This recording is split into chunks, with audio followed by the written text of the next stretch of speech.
Apple announced two wireless earbuds within a few weeks of each other, the second-generation AirPods and the Powerbeats Pro. Two rivals from the same company competing for your ear time. Which ones should you get? I'm breaking down the biggest differences between the AirPods and the Powerbeats to help you figure that out. Now just keep in mind that you may have to wait a little bit longer for those Powerbeats because they're not going to be available until May of this year.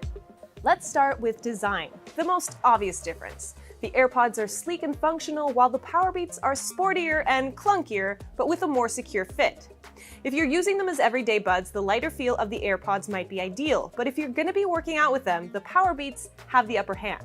For starters, they'll actually stay in place when you're bouncing up and down thanks to the in-ear tips and the over-the-ear hook. And unlike the AirPods, these are water resistant, so you don't have to worry about those intense sweat sessions. The AirPods only come in white, while the Powerbeats Pro come in white, navy, moss, and black with a black charging case. And speaking of that charging case, it looks massive. It's roughly 3 times the size of the AirPods case, and they don't have a wireless charging option. Now they both charge via Lightning cable, but you can pay extra to get a wireless charging case with your AirPods. The other deciding factor is the price. $250 for the Powerbeats Pro versus $160 for the AirPods with the regular charging case. But if sound quality is your main concern, the Powerbeats Pro might be worth the extra $90. The tighter fit of the Powerbeats means they provide better sound isolation, while the more open design of the AirPods let in more ambient noise. But it's not just about the fit. Apple says sound quality was their top priority when creating the Powerbeats Pro.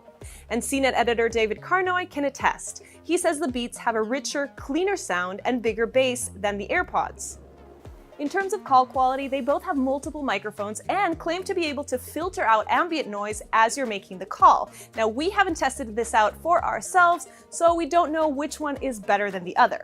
Under the hood, they both have Apple's new H1 chip, which lets them pair seamlessly with your iOS devices, let you summon Siri to turn up the volume or control your music hands-free, and support Bluetooth 5. They also have sensors that detect when you've taken them out of your ear to pause.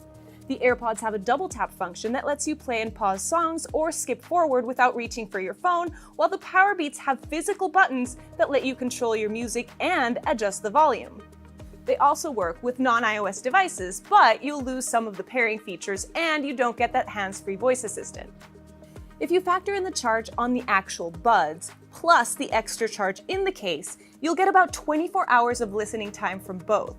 But if you're looking at just the buds, the Powerbeats will outlast the AirPods by about 4 hours, 9 versus 5 hours of listening time. But that's according to Apple. We still have to test this one out as well. Now that you know the basic differences between these two buds, hopefully you can make a better decision about which one's right for you. And if you still have any questions, we will be doing an in-depth comparison in the coming months. In the meantime, you can leave me your comments on which one you think is best.